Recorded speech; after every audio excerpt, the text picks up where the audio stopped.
before or after you present? Before. Okay. And then Mr. Raffel? We have Mr. Casap speaking. We don't have anybody else making Okay, statements. very good. Anything before we start, sir? No, Your Honor. All right, let's hear from the state then, or whomever. Thank you. Your Honor, the first person I would have come up and provide a statement is Michael, and hopefully I'm not getting his last name wrong, Dibona, Dibona. Just to give the court a little background, he's a childhood friend of victim A. However, he is providing a statement on behalf of victim A's mom, Judith, and victim A's sister, Tanya, both are who are appearing via Zoom. And that is the letter that he's going to read from that I provided to the court right before the court called the case. All right, very Yes. good. And again, it's Mr. Dibona, correct? Correct. And you heard me talk about not speeding up too much? Yes, Your Honor. Okay, go ahead, sir. Good Now, morning. again, first state your full name, sir. Michael DeBona. Okay, very good. Your Honor, I stand before you today because two innocent people were deliberately and violently taken from the world. Don and Tatiana were not lost to chance, fate, or an accident. They were executed. Their lives were stolen by the conscious, calculated actions of the person sitting in this court today. The defendant did not just kill two people. He destroyed a shared future.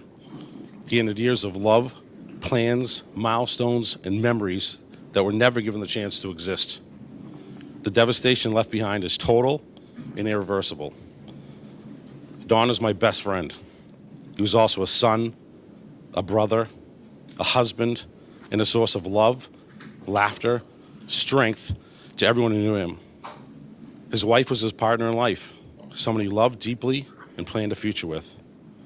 In a single act of unimaginable violence, the defendant erased not one life, but two, and permanently shattered every family and relationship connected to them. A best friend is not someone you replace. Best friend becomes family.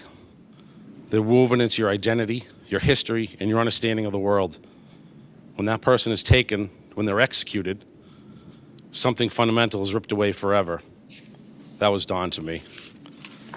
Our friendship was built on loyalty, challenge, encouragement.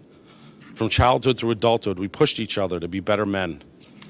We competed fiercely, we laughed endlessly, we shared experiences about who we become. Like so many people, we believed time was abundant, that there would always be another trip, another game, another conversation. The defendant decided otherwise. As adults, Don and I worked together, traveled together, built traditions out of ordinary moments. Even when life pulled us in different directions, he remained the first person I turned to in a moment of joy or pain. When I got married, Don stood beside me as my best man, a role earned through a lifetime of trust and brotherhood. And now he is gone. Tatiana is gone. Not because of illness, not because of tragedy beyond human control, because someone made the decision to carry out an execution. The pain left behind cannot be measured. No sentence can restore what was taken. No words can undo the damage. Time may change the shape of grief, but it'll never erase it. This loss will be carried every single day by those who love Don and Tatiana for the rest of our lives. Don mattered. Tatiana mattered. Their lives had meaning. They made the people around them better simply by being in the world. The pain caused by their death extends far beyond this courtroom, far beyond today. It's permanent, it's devastating, and it was entirely unnecessary. Don was my best man. He was my best friend. Tatiana was the love of his life. And because of the defendant's actions, they're both gone forever. Your Honor, I ask that the court fully recognize the gravity of what was done here, and not just the taking of two lives, but the destruction of everything those lives touch. Accountability matters because Don and Tatiana mattered. Thank you for allowing me to speak on their behalf, on behalf of all of us who now live with this loss. Thank you, sir. Your Honor, we then asked Don Meyer, M-A-Y-E-R, to provide his statement, and he was victim A's brother. All right.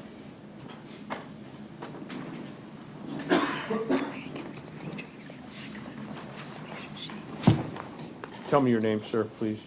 Thank you, Your Honor. My name is Robert Kitchell, and Donald Mayer was my brother. Okay, and spell the last name, please. Kitchell.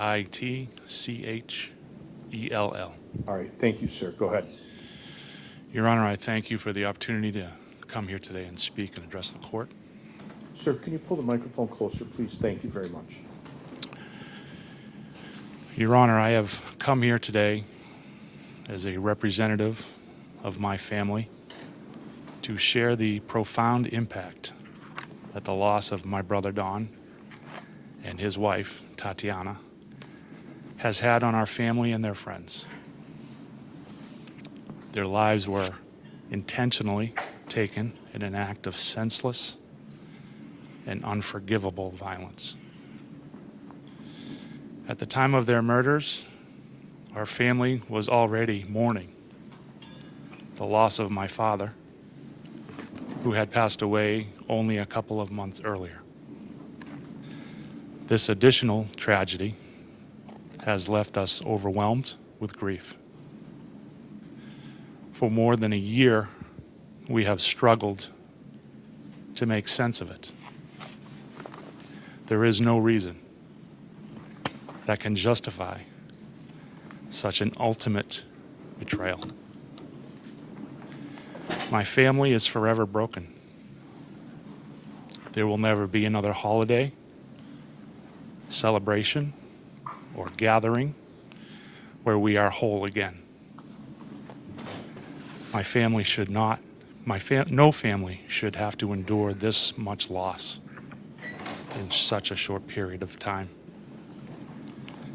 I can clearly recall the bitter tears as we stood at my father's gravestone, the earth still fresh from his burial, while we laid Don and Tatiana to rest beside him. That moment will stay with me forever. Don's mother, Judith, and his sister Tanya, who live in Massachusetts, struggled deeply with his death. The distance does not lessen the pain. They grieve every day for the son and brother they lost. Don was a good man. He loved his wife and his stepson, Nikita.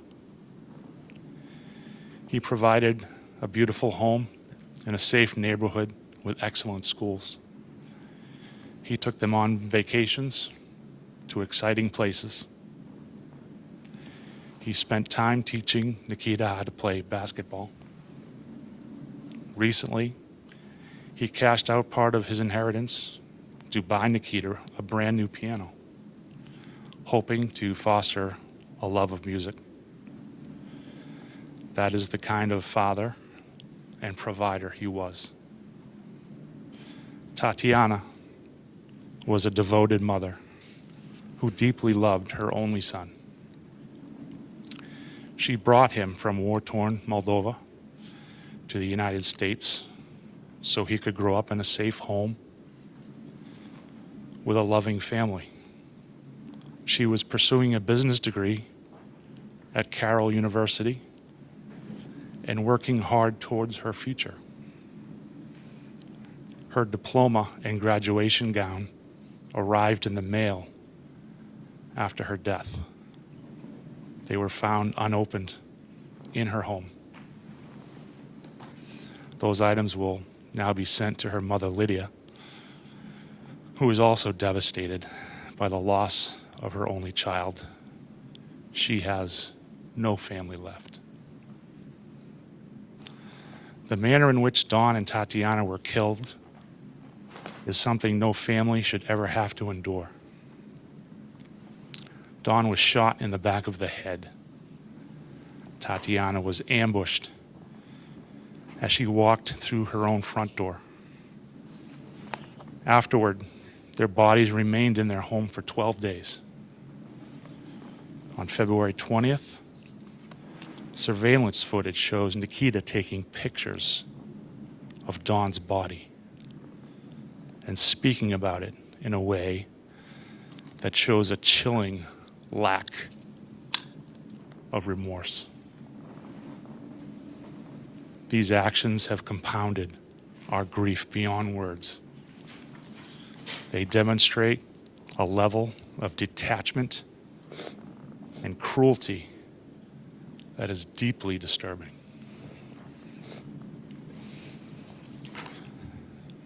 I ask the court today to consider not only the lives that were taken, but the ongoing devastation left behind to our family, to Tatiana's mother, and to everyone who loved them. I believe a person capable of such betrayal and violence poses a continued danger to others, for the safety of the community and in honor of Don and Tatiana's lives. I ask that he be sentenced to spend the rest of his life in prison without any possibility of release. Thank you.